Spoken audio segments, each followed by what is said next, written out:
ایک وقت کی بات ہے، ایک شاندار سلطنت میں زارا نامی ایک خوبصورت شہزادی رہا کرتی تھی، جس کی خوبصورتی دور دور تک مشہور تھی، لیکن سب سے بڑھ کر اس کے سنہری بال جو ہر دیکھنے والے کو دھنگ کر دیتے تھے۔ یہ بال سورج کی روشنی کی طرح چمکتے تھے اور اس کی کمر تک گھرتے تھے۔ شہزادی زارا ہر روز گھنٹوں اپنے بالوں کی دیکھ بھال کیا کرتی تھی، خوشبودار تیلوں سے دھوتی اور مختلف زیورات سے سجاتی تھی۔ وہ یقین رکھتی تھی کہ اس کی خوبصورتی اسے دوسروں سے برتر بناتی ہے۔ شہزادی زارا کو دوسروں کے جذبات کی کوئی پرواہ نہیں تھی، اس کے نزدیک خوبصورتی ہی سب کچھ تھی، اور جو لوگ خوبصورتی سے محروم تھے وہ کمتر تھے۔ ایک دن شہزادی اپنی سلطنت کے ایک چھوٹے سے گاؤں میں گئی تاکہ وہ عام لوگوں کے سامنے اپنی خوبصورتی کی نمائش کرے۔ اس نے کافی لوگوں کا مذاق اڑایا، لوگ یہ دیکھ کر بہت حیران ہوئے۔ وہ اپنے ملازمین کے ساتھ پورے گاؤں میں پھر رہی تھی اور لوگوں کا جائزہ لے رہی تھی۔ اچانک اسے ایک عورت نظر آئی جس کا نام صوفیہ تھا۔ اس عورت کے بال کئی سال پہلے ایک بیماری کی وجہ سے جھڑ گئے تھے۔ شہزادی زارا نے صوفیہ کی طرف دیکھا تو اس کا مذاق اڑانے لگی اور ہنسنے لگی۔ شہزادی زارا نے صوفیہ سے کہا کہ تم اپنے چہرے کو بالوں کے بغیر کیسے دکھا سکتی ہو؟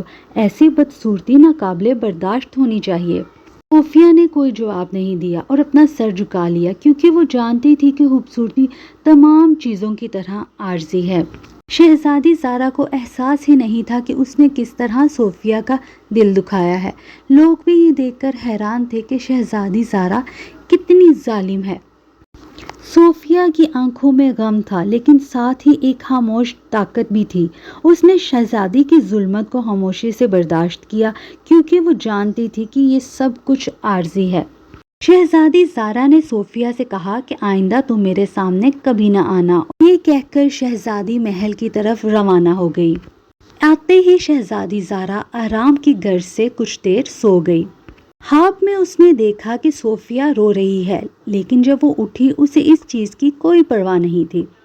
شہزادی زارا کو کچھ عجیب محسوس ہوا۔ جب اس نے اپنا آپ آئینے میں دیکھا تو وہ دیکھ کر حیران رہ گئی۔ اس کی سب سے قیمتی چیز، اس کی خوبصورت زلفیں اب ختم ہو چکی تھی۔ وہ رونے لگی، بڑی شدت سے روتی رہی۔ وہ ہر دن اپنے آئینے کے سامنے بیٹھ کر اپنے گنجے سر کو دیکھتی اور اپنی قسمت پر افسوس کرتی۔ اب وہ عوام کے سامنے آنے سے بھی شرماتی تھی اور محل کے اندر ہی چھپ کر رہنے لگی۔ جتنا وہ روتی اتنا ہی وہ سوچتی کہ آخر اس کے ساتھ ایسا کیوں ہوا ہے۔ محل میں بھی جب وہ سب کے سامنے آتی سب حیران رہ جاتے۔ شہزادی زارا اب ہر وقت روتی رہتی۔ ایک سال گزر گیا اور شہزادی زارا اپنی تنہائی اور غم میں ڈوبی رہی۔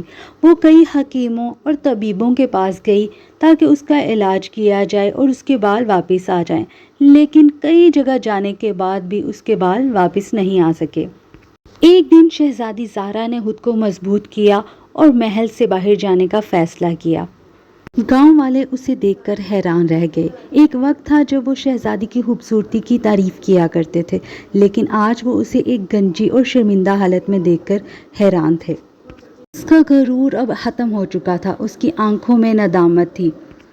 شہزادی نے گاؤں والوں سے اس عورت کے گھر کا پتہ پوچھا جس عورت کا مذاق اس نے ایک سال پہلے اڑایا تھا۔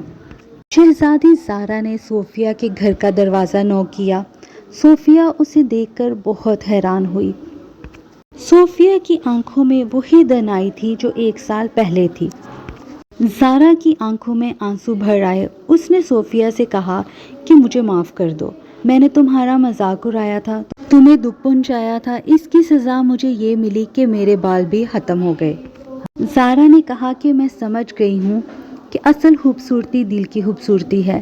صوفیہ نے کہا کہ جب تمہارے دل میں دوسروں کے لیے ہمدردی پیدا ہو جائے گی تمہارے بال واپس آ جائیں گے۔ میں نے تمہیں معاف کر دیا، لیکن یاد رکھو اصل خوبصورتی دل کی خوبصورتی ہے، نہ کہ ظاہری شکل کی۔ وقت کے ساتھ ساتھ زارا نے گاؤں والوں سے ملنا جلنا شروع کر دیا۔ وہ اب غرور کی بجائے عاجزی سے بات کرتی تھی اور لوگوں کی مدد کرنے میں خوشی محسوس کرتی تھی۔